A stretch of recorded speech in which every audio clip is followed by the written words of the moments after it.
एक भाई पढ़ाई में बहुत होशियार था, दूसरे की पढ़ाई में बिल्कुल भी दिलचस्पी नहीं थी। बचपन में ही माँ बाप गुजर चुके थे। एक का नाम नीरज, दूसरे का नाम नितिन।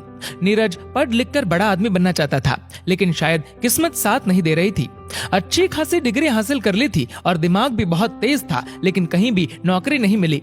नितिन ने स्कूल के बाद कॉलेज न जाते हुए नौकरी करनी शुरू कर दी थी। नीरज को घर पर हर रोज ताने सुनने होते थे। कुछ कमाता तो है नहीं, आधी उम्र पढ़ाई करने में निकाल दी और बाकी की उम्र नौकरी ढूंढने में निकाल देगा। नीरज को बहुत दुख होता ये सब सुनकर, लेकिन कर भी क्या सकता था। एक दिन ऐसा आया कि नितिन ने हद पार कर दी। वो भूल गया था कि वो अपने भाई से बात कर रहा है। नितिन ने कहा, तू मेरे कमाए हुए पैसों पर पल रहा है। मैं चाहूँ तो तुझे अभी इसी वक्त घर से निकाल सकता हूँ। भिखारी कहीं का। बोला था तुझे पढ़ाई छोड़ दे और नौकरी कर मेरे साथ, लेकिन नहीं सुनी मेरी बात। अब पूरे दिन घर पर बैठा रहता है। कुछ काम करने लायक भी नहीं है तू। थोड़ी बहुत शर्म बची है कि नहीं।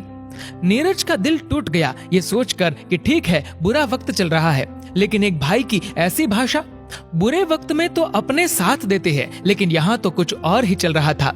नीरज से अब बर्दाश्त नहीं हुआ और 2 जोड़ी कपड़े लेकर घर से निकलने का फैसला किया। इधर नितिन ने रोकने के बजाय जाते जाते भी सुना दिया कि निकल घर से, और इधर कभी फिर से पैर मत रखना। आंखों में आंसुओं के साथ चलते चलते नीरज दूसरे गांव जा पहुंचा। मंदिर में दर्शन किए और बाहर आया। उधर एक बूढ़ी महिला ने उसे थोड़ा खाना दे दिया।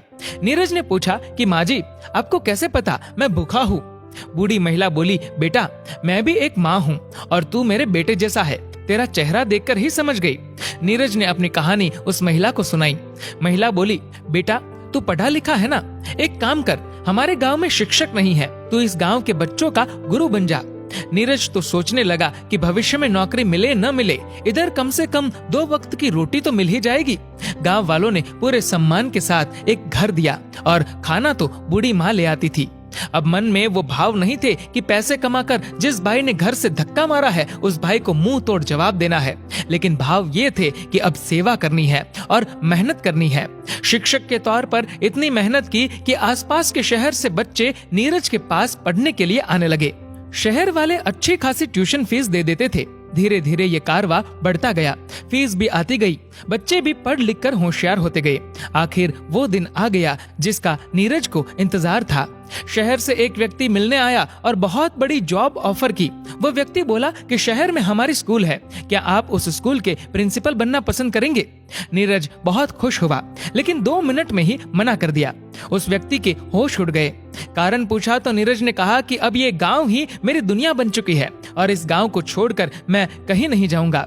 वह व्यक्ति फिर से 7 दिन बाद मिलने आया तो नीरज ने बिना सुने ही कह दिया कि सर, आप इधर आने की तकलीफ बार बार क्यों कर रहे हैं? मैं आपके स्कूल का प्रिंसिपल नहीं बनना चाहता, मुझे माफ कीजिए।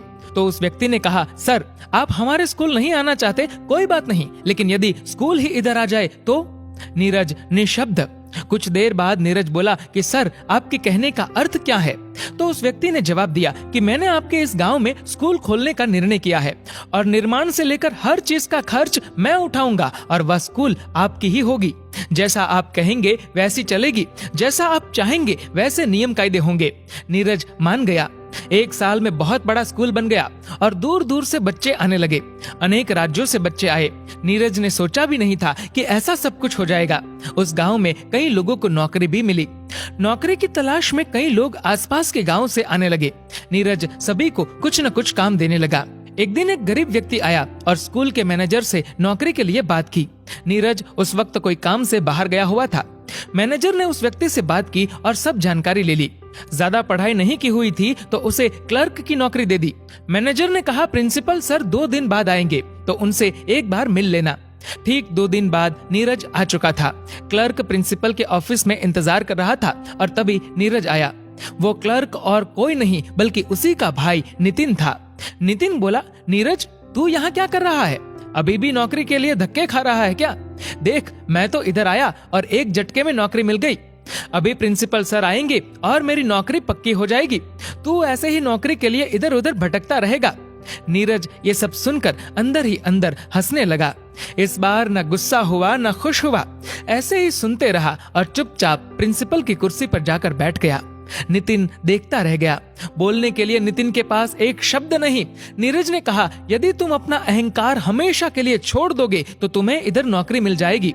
नितिन ने पैरों में गिरकर माफी मांगी। तभी नीरज ने कहा कि तुमने पढ़ाई नहीं की इसलिए तुम क्लर्क बने, ऐसा मत सोचना। और यदि मैं कहूँ कि मैंने पढ़ाई की इसलिए मैं प्रिंसिपल बन गया तो ये भी गलत होगा, क्योंकि ये सब इतना मायने नहीं रखता।